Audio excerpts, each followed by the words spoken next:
The opinion is not mine. This is the opinion of the late Juan Ponce Enrile, who served under BBM as Chief Presidential Legal Counsel.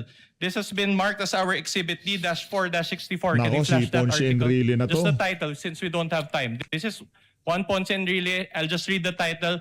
No criminal charge could be made versus Sara Duterte over kill remark. So isn't this opinion? Dito sa bahagi ng video natin na to, si Senator Pia Cayetano na ho ang sasalansan dito kay Agent Lotok. Isang like at isang subscribe. Masaya na ho tayo dyan. At sa mga gusto sumali sa ating community, yung join button nandiyan lang sa baba. Part 3 ho tayo sa day 2 ng second week ng impeachment trial ni VP Sara Duterte dyan sa Senado. Sana ho natin to. Isang like at isang subscribe. Masaya na ho tayo dyan, ha? Game! Pia Cayetano. Reset tayo, reset.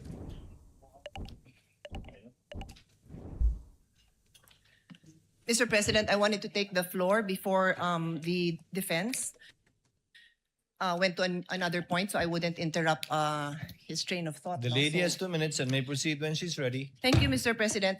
My question is actually addressed to both counsels and to the witness. Yes, ma'am. So the witness also happens to be a lawyer. 4 na abogado po tayo mag-uusap dito. Pero ang pakiusap ko, speak in layman's term because we want the public to understand. Very simple question. I want to understand your appreciation of the crime of grave threats. Okay? It sounds like a simple question, but when I look at the elements, so explain ko din sa mga nakikinig.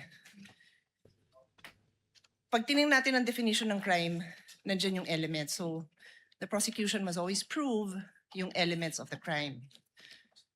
Ang question ko ay, in your appreciation, dapat ba na ang supposed victim nakaramdam talaga siya ng threats? Or is it enough that the general public considers the statement threatening? Okay, so is it personal or is it a general sentiment? Now, before I proceed, gusto ko magbigay ng example para maintindihan ng mga kababayan natin. Kung magkapit-bahay, nagkapikunan dun sa bakod, tapos sabi nung isa, bubulohin ko to. Is that a grave threat? Second example, 2 boksingero, nagka-initan, susuntukin kita. This is among 2 professional boxers. Is that a grave threat? Third example, police. Sabi, bubunutan ko to ng baril. Is that a grave threat? Maybe it's just offensive dahil sa professional, you shouldn't say that to a fellow police. And my fourth example is a senator. Pag sinabi niyang bibit-biting kita, kikwelyuhan kita, palalayasan kita, is that a grave threat? I'll add some details. If that is supposedly addressed to a fellow senator, and she is a female senator like me, na kahit na hindi naman isa hong kilalang runner, marathoner, but a non-violent person, is that a grave threat? Well, I'll just tell you my personal opinion, and then I'll tell you now. I felt that was a grave threat.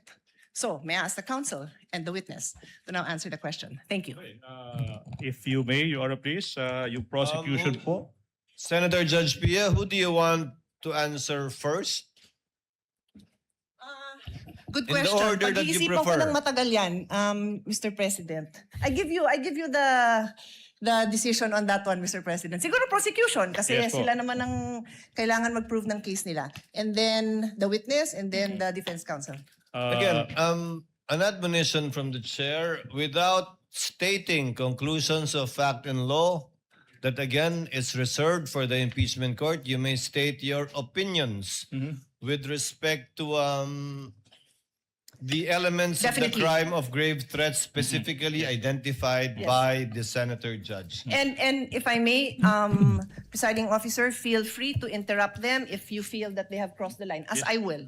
That's why I just Opo, want, I repeat my question, I want to understand your appreciation of the crime. You may Mr. President, will we allow them to cite jurisprudence? I leave it up to you. I just Opo. want to understand the appreciation kasi. Opo. What do you think? Doon sa particular pong katanungang yon ni Senator Judge Pia Cayetano na dapat ba may takot na naramdaman, correct me if I'm wrong, Senator Judge Pia, Yes. yung taong tinatakot o subject matter ng grave threats o pampublikong pagtanggap pa na nakakatakot yung mga sinabi niya laban dun sa taong tinatakot niya. Siguro a simple yes or no with a very short explanation would Opo. suffice, Mr. Presiding Officer. Attorney Ligutan, you have 2 Maraming minutes, salamat, please. Senator Pia Cayetano. Maraming salamat sa pagkakataon. Yung sagot sa tanong na iyan, yung sagot po ng prosecution, hindi po galing sa opinion ng aking mga kasama.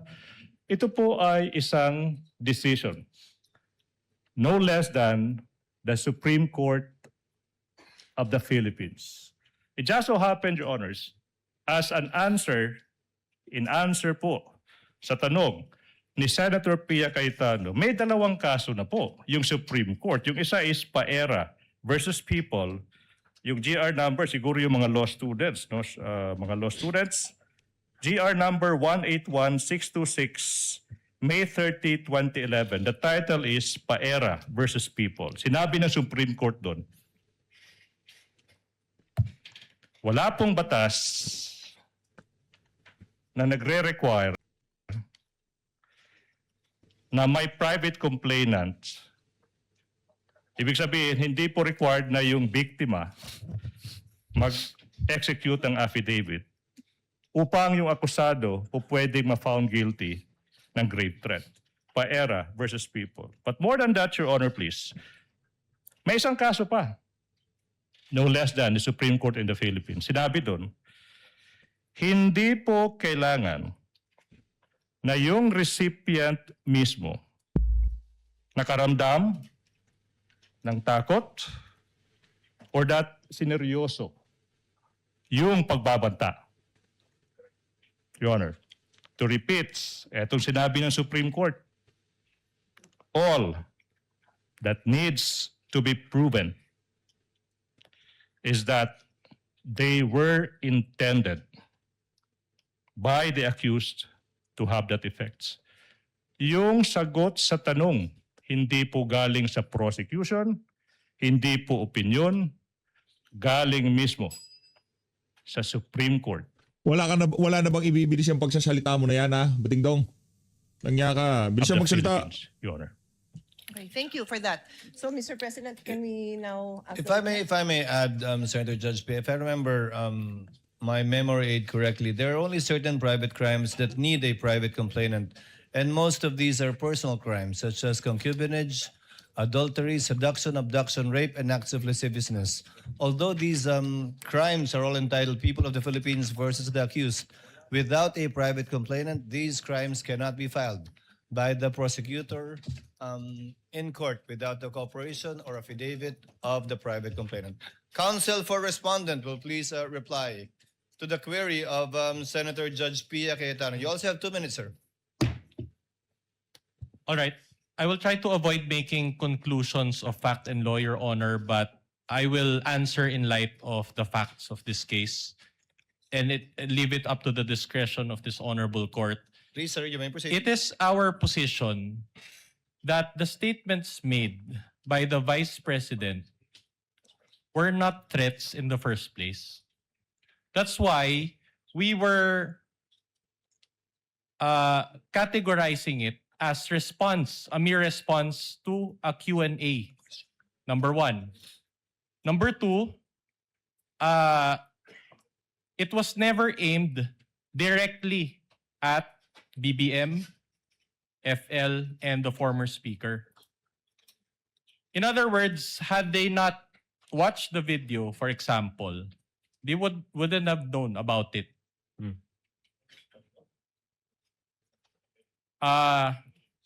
So in other words, Your Honor,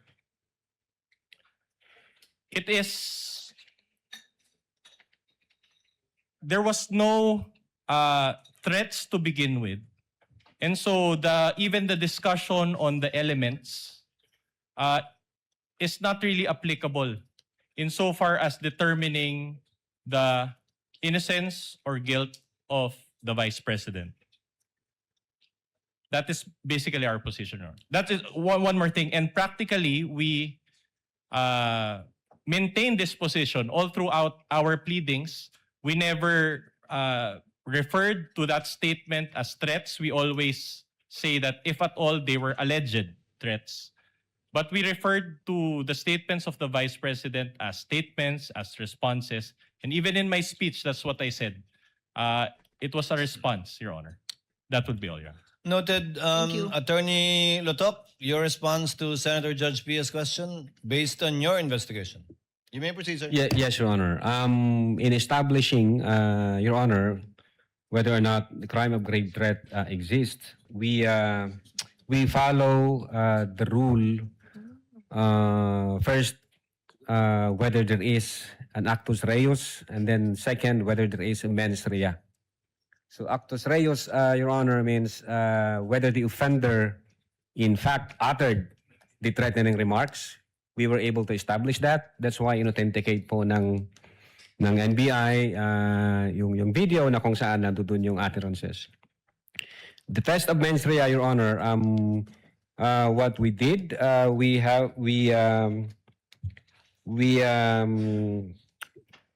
interpret the utterances objectively and in the light of the circumstances in which they were uttered, in the manner in which those utterances were spoken, the person to whom they were addressed, the utterances were addressed, the relationship between the parties, meaning the offender and the recipients, and then the reactions of the recipients, whether they treat the utterances serious or real.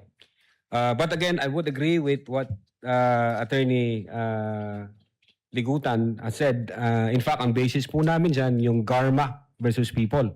Ang isa ho doon sa sinabi ng Garma versus People, hindi ho kailangan na ma-intimidate o itrato ng recipient na seryoso yung threat na yan. Ang sufficient na maipakita lang na yun yung intensyon ng offender, na ma-intimidate at i-treat na seryoso yung utterances or threatening remarks na ginawa niya. Yun po yung naging basihan po namin, Your Honor. I hope that satisfies Senator Judge Pia Cayetano. It actually does, but if I still have time, I have a follow-up question for all. Do I? Well, anyway, everyone went over time, so since my bell hasn't No, you rung- don't, but you can ask your final question, Madam. Yeah, just a quick follow-up. Siguro sa witness na lang.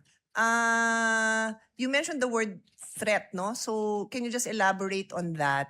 What to you would be the difference between a threat and sorry, I don't know if you uttered the word that I want to ask you now, no? But you referred to threat, of course.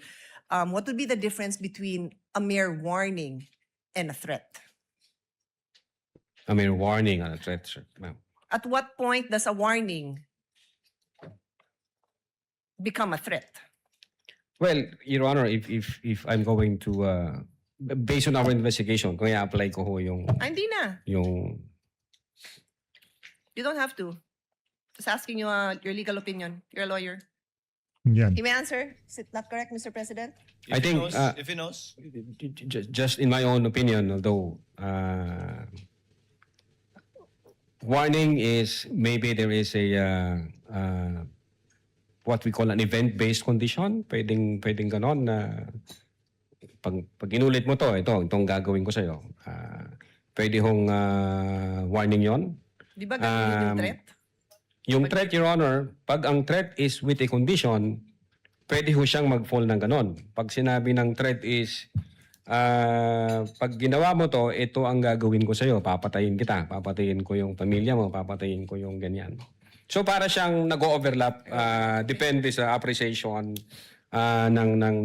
for us ng investigator, Your Honor. But insofar as the NBI Cybercrime Division is concerned, what we did is we established the elements of the grave threats based on the surrounding facts and circumstances, and then we conclude that indeed nag-violate ho ang ating Vice Presidente.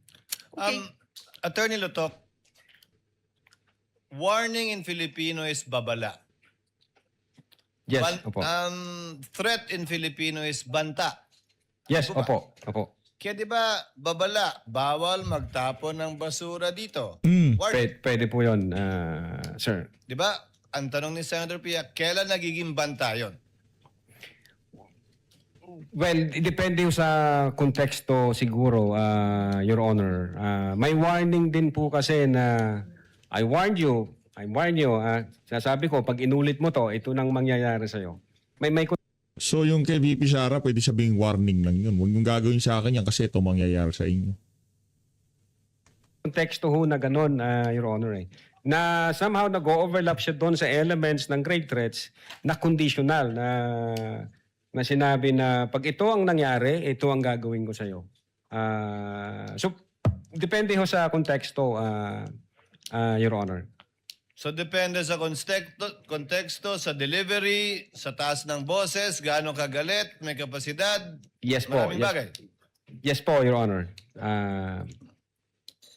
Senator Judge Pia? Yeah, so in other Your words, witness? it depends on the circumstances surrounding the incident or at the time that Yes, the yes, ma'am. utterance was made. Yes, ma'am. Okay, so laging contextual. Okay, maraming salamat sa lahat. I just want to emphasize na, Mr. Presiding Officer, I posted my question to each of the councils and the witness precisely so that tayo masabihan na may bias. Isa lang yung binibigyan natin ng opportunity to explain their side. I really genuinely just wanted to know what their appreciation of the definition of grave threats is. Thank you so much. We thank the good Senator Judge for intervention. All of the comments are noted.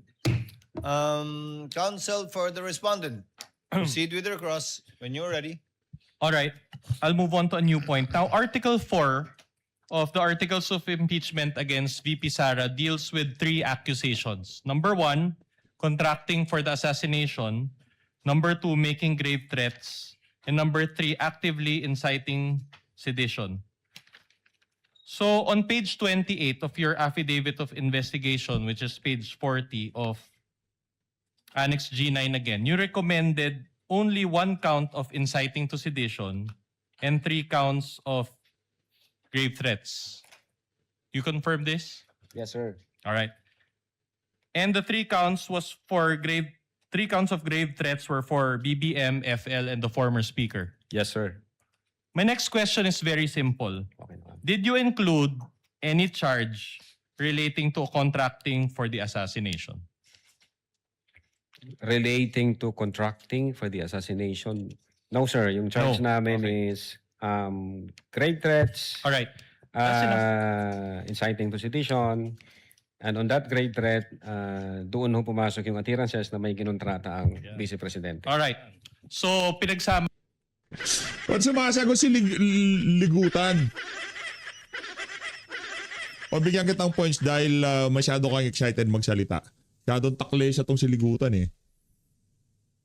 nyo na lahat. Even yung contracting assassin, sinama nyo na sa grave threats. According to you now. You know ang basis ng Alright. grave threats namin. All right.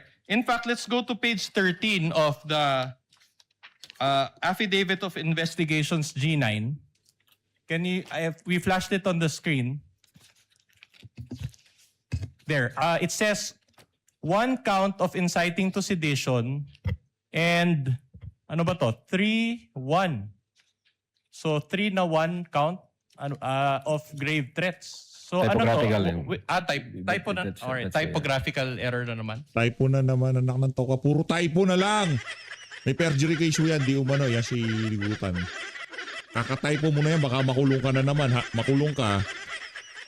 Alright, so with all these mga infirmities, and you mentioned yesterday that your case is airtight, don't you think that these errors constituted violations of due process? Your Honor,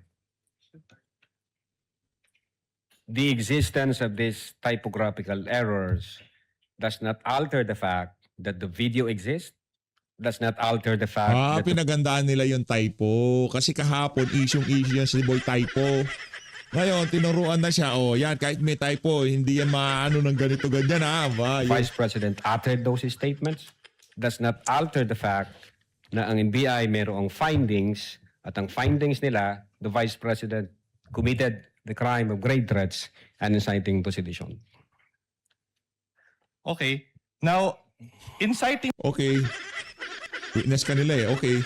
to sedition punishes someone who incites others to overthrow the government. Is that accurate? Who incites others, who, Alright. who steers, Dami kasi sa yun lang tanong ang sagutin mo.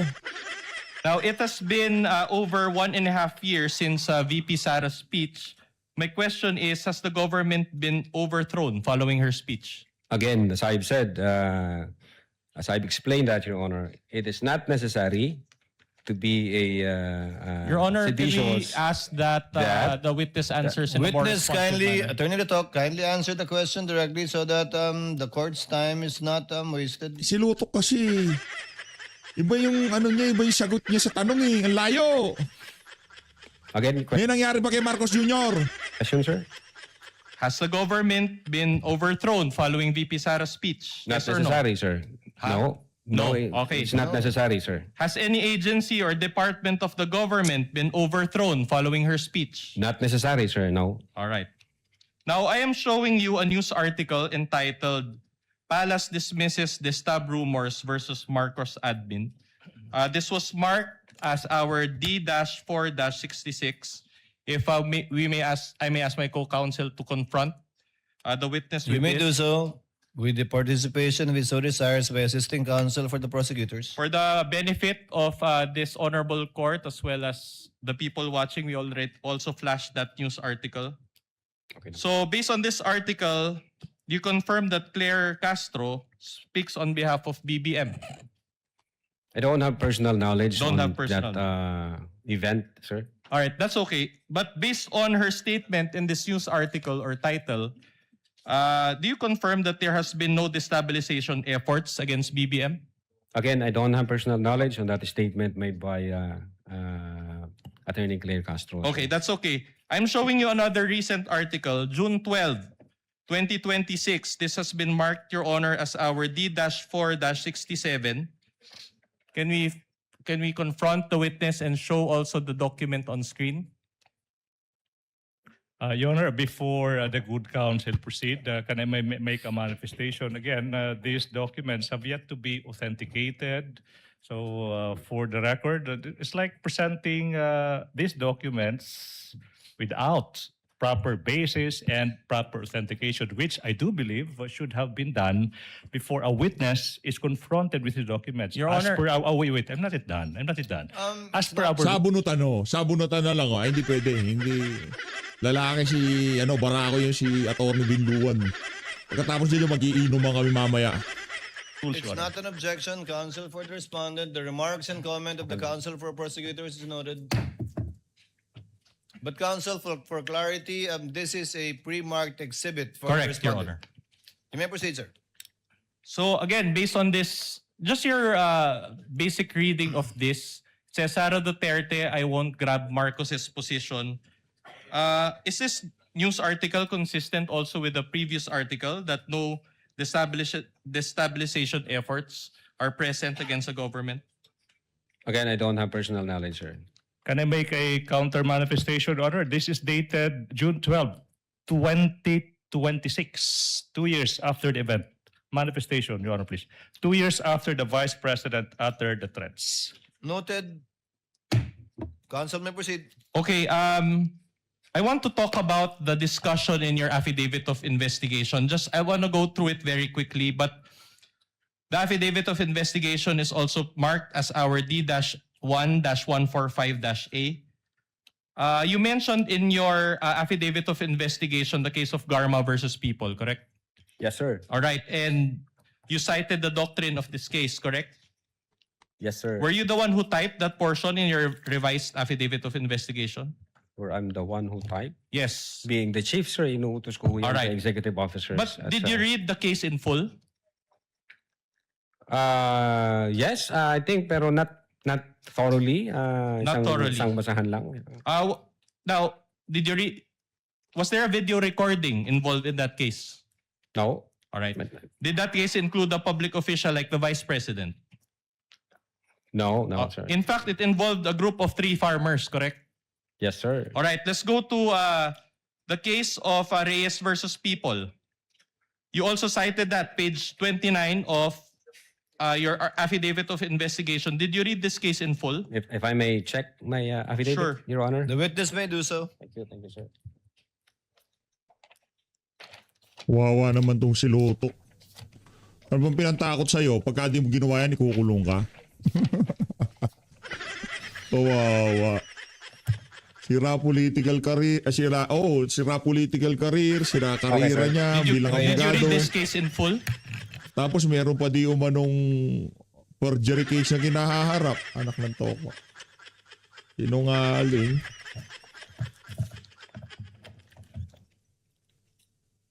Yes, Your Honor. Did you read the facts of this case? I think it's about yung threat against a person nung nasa parang Navy office siya, and then sinundan siya hanggang sa bahay, may dalang mga placard. Yun yata yun, sir. All right, If I'm not but did mistaken. it involve a video recording? No, sir. Did it involve an official like the vice president? No, sir. You cited Ruaza versus People, page 29. Did you read this case in full? Ruwaza. Saan yung Ruwaza? Anak ng toko, sinike-cite mo sa iyong affidavit tapos tatanong mo. Ikaw ba gumawa ng affidavit na yan? Sigurado sagot niya, oo, perjury nga eh. Pamira talaga. Yes, sir. You read the case. Did it involve, again, a video recording? No, sir. Did it involve a public official like the vice president? No, sir. In fact, it involved tree cutting activities. Do you confirm that? Based on the Tree cutting. Okay, but at any rate, in paragraph 48 of your affidavit of investigation, and I'll flash that on the screen, after citing all these cases that you mentioned, you concluded, and I will read, further, the threat is intended by VP Duterte to create to the mind of President BBM, FL, former House Speaker, that regardless of the reason of death of VP Duterte, they will be killed by the person contracted by her. So in other words, you spoke about the mind of BBM, FL, and the former speaker, correct? Your Honor, what we cited is the principle laid out by the Supreme Court and not the facts of those cases, Your Honor. Practice yan, And practice those yan. principle no? is applicable in this case, Your Honor. But that is based only on your own opinion, correct? That is based on our investigation and the evidence that we've gathered, sir. In fact, I have a different opinion than yours that I will show you. Argumentative, Your Honor. No. I'm Argumentative. Your Honor, I will introduce a new article. Objection, argumentative. You don't argue with a witness. You ask question. If you're not satisfied with the answer, move on. Then I will show Attorney confront. Gudan, kindly allow the counsel for the respondent to finish his question. Kaya Thank you. nga, ito namang si... O points tayo sa sa defense. O, ano yan, 6 points.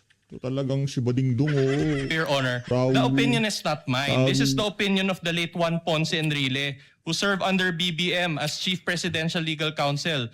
This has been marked as our Exhibit D-4-64. Can Nako, you si flash that Ponce article? Enrile na Just to. the title, since we don't have time. This is Juan Ponce Enrile. I'll just read the title. No criminal charge could be made versus Sara Duterte over kill remark. So isn't this opinion inconsistent with your own? I don't have personal knowledge on that. I'll be winding up, but do you know the difference between a felony and a crime? There's a felony and difference crime. between the two, correct? Yeah, tell me, sir. No, I don't. I'm not on the witness stand, so you answer the question. Mr. Witness, kindly respond to the question. The question is, do you know? So it's answerable by a yes or no.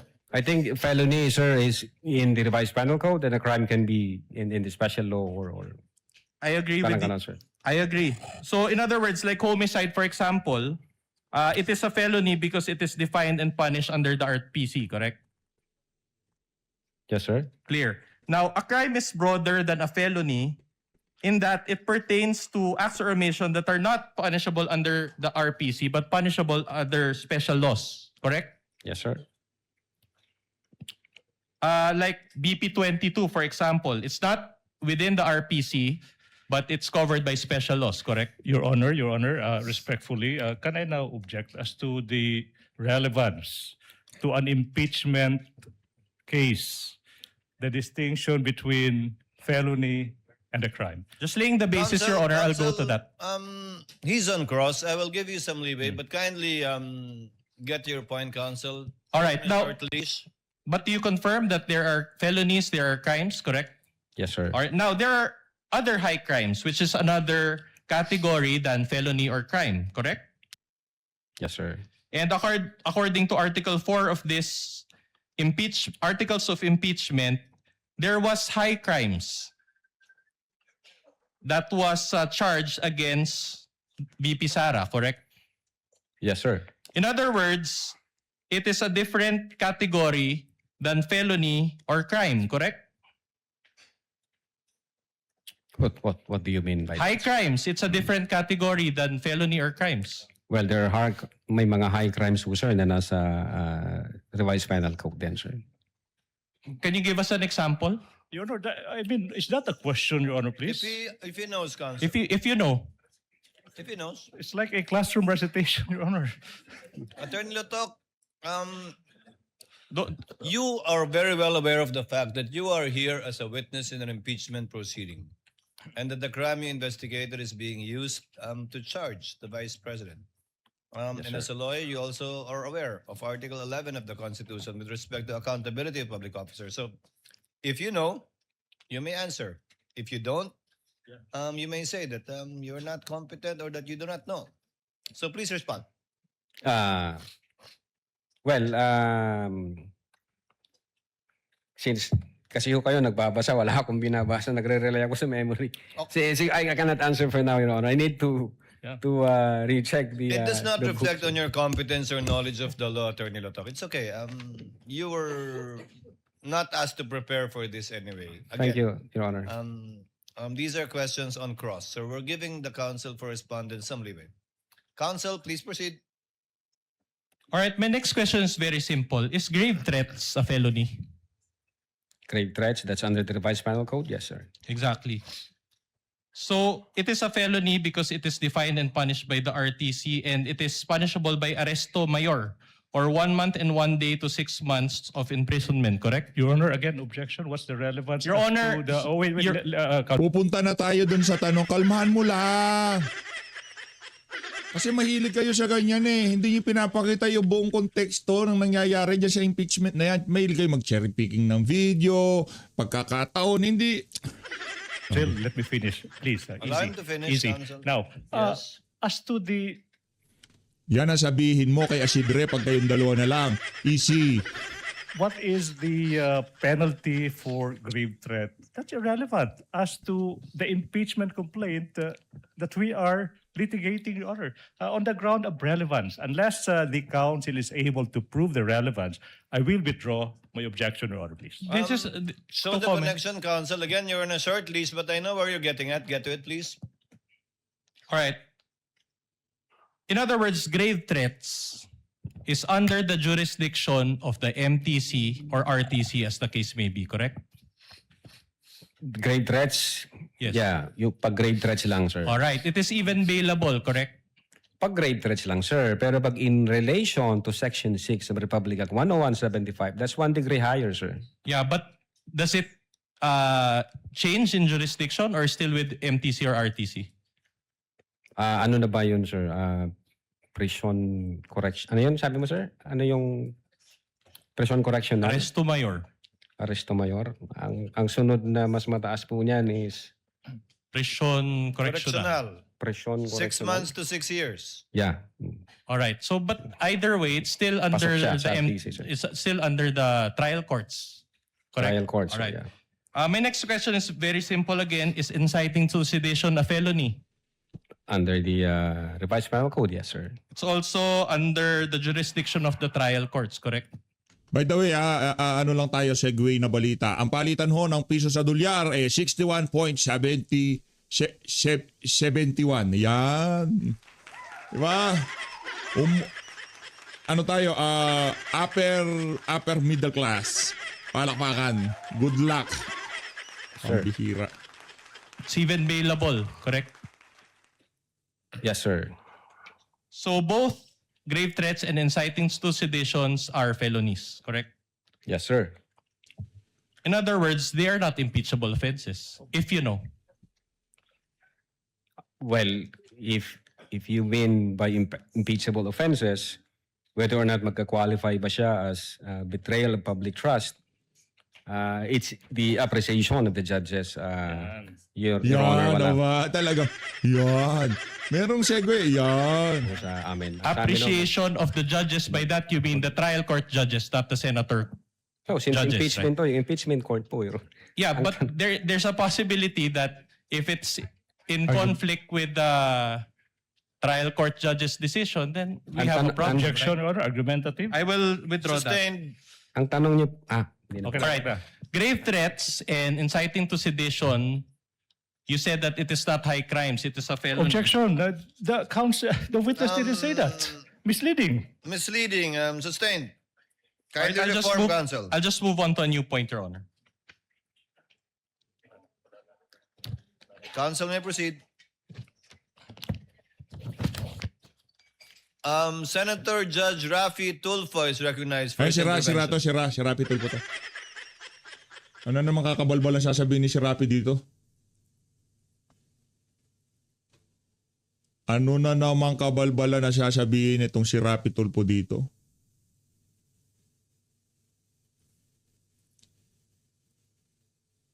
Ayan, ba't tumigil?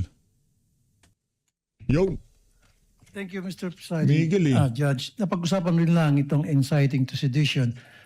Nag-file ka ng kasong inciting to sedition against BP Sara based on dun sa utterances niya yung sa online press con plus meron pa bang iba? Yes po, Your Honor.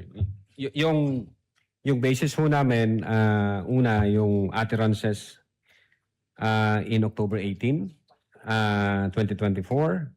And then kinumpara ho namin siya sa utterances in November 23. Right. So, 2024. meron bang elements of sedition doon sa mga utterances niyo?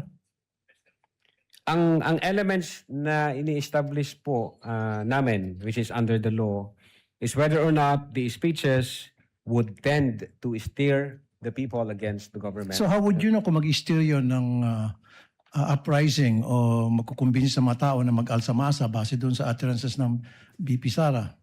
Yes, Your How Honor. did you know? Pangalawa, if I may explain, sir. Pangalawa ho, yung if the speeches would tend to disturb the peace of the community and if the speeches would tend to undermine public safety and public So how would you know if it will tend to disturb or undermine the peace Yes, and Your order Honor. of the community? Paano mo malalaman? The fact ho Based na, dun sa utterances niya. the fact ho na nag-issue ng statement yung mga government agencies tasked to protect national security at ang sabi ho nila, that's an active threat, that's an issue of national security. So definitely na-disturb ho yung ating How? well, nag-alala ho ang nasa gobyerno. Kami ho, per se, yung sabi ko kanina, sana all nag-aalala. Sana all kahit na pinagnanakawan na ng trilyon na sambay ng Pilipino ay nag-aalala. Nag-alala kayo o nag-alala yung taong bayan? Kasi iba yung nag-aalala kayo, kayo nasa gobyerno, kayo nag-imbestiga, versus nag-aalala yung nakarinig at yung mga at that time ay nagsusubaybay dun sa mga Yes po. sinasabi ng BP. nag-alala po ang taong bayan, definitely. How? Well, marami ho kaming nakita sa news, sa comments ng social media. Comments. So that means you factored in yung comments and reactions sa social media doon sa ginawa niyong press conference, doon sa mga utterances niya, kung ano yung reaction ng mga netizens na nakapanood. Yes po. Ang sinasabi ng mga netizen, ano pang hinihintay natin? Ano pang hinihintay natin? Mag-almusal na tayo, BP sana. Your Honor. At ano naman yung mga sinabi doon? Well, yun nga, yung iba nagwo-worry, ano na ba yung mangyayari sa bansa natin? Bakit magulo yung mga nasa taas? Yung iba nagsasabi, ano ba ito? Saan Ang tanong, may nangyari ba? ba ito patungo? So hindi pa rin seditious yun. Nag-worry lang sila saan patungo. Ang seditious is, tama ka dyan, BP Sara. Go tayo. Gawin natin yan. Nasa likod nyo kami. Yun yung sedition. Meron nung ganon na comment din po, Your Honor. Oh, but kung hindi pa sasabihin ni Erwin Tulfo, si Rapi Tulfo, hindi mo sasabihin. Meron. Meron po. In fact, doon Ano yung sa- comment na yun? Kung meron. yung supporter po ng Ano ang sinabi? Walang ganun. Sinungaling ka. Alam namin yung inciting to sedition at hindi namin gagawin yun. Merong kulong yun si Raulo. na yun nga, yung sa people power, yung sa nasa likod mo kami, kung ano yung Nasa likod mo kami, people power. Nabanggit yun sa comment section. sa ano, Your Honor, sa Ako, na-corner siya. Gray area dito. Minus point siya prosec dito. Minus point. during interview with the Vice President doon sa November 23, 2024. So meaning, binase mo, isa dun sa mga reasons kung bakit ka nagfile ng kasong sedition kay BP Sara base sa kanyang utterances dahil finactor in mo yung mga comments ng mga nakapanood. Yes, sir. Yung sinasabi mong supporters. Opo, yes, sir. Okay, kasi pag sinabi ng mga nagko-comments, nag-worry kami, I don't think nandun yung elements of sedition. Maliban na pag sinabi na nasa likod mo kami, let's do it, go. Well, Your Honor, Gagawin namin kung anong gusto mong gawin, things to that effect. Meron ba nun? Was there? meron na kami na- comments like those? meron na kami nakita sa mga Facebook comments, although hindi siya nasama. Ay, hindi pwede. Dapat sinama nyo. Mabigat na ebidensya yon. Ba't di nyo sinama? Si Raulo talaga tong si Loto ko. Oh. Ikaw ang lead investigator, lead ng cybercrime. Nakita nyo yun. Imbestigahan nyo itong mga individual na to. Hanapin nyo yung mga profile nito. Hindi yun siya nasama dito sa investigation. At ano nga ulit, halimbawa? Yung mga Facebook comments, Your Honor, na nagsasabi, lusubin na natin. Oh, hindi na totoo yan. Hindi na totoo yan. Alam, mga mulat na ho nasa social media. Hindi, kahit ako sinasabi ko dito sa PH at sa mga manonood natin, hinay-hinay kayo sa pag-comment. Dahil yung comment na yan, pwede nyong ikapahamak yan. Hindi tatanga-tanga sa bayan ng Pilipino. Perjury nga. Ng Malacanang, tapos may ganun na sign. Lusubin na natin ang Malacanang. Yun yung comments ho sa Facebook, yung mga nagko-comment. Dapat At sinabi meron mo. kang ebidensya tungkol dyan.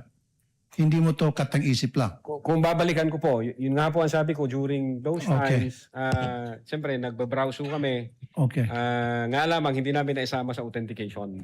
Your No further question, Your Honor. Thank you. Thank you, Senator Judge Rafi Tulfo. The Senate President is recognized. He has 2 minutes as well. Thank you, Mr. Isa President. ho yun sa mga vital na detail para madiin si BP Sara sa inciting to sedition. Hindi ho nila sinama. Ano ibig sabihin nun? Gawa-gawa. Kathang isip nitong si Boy Forgery.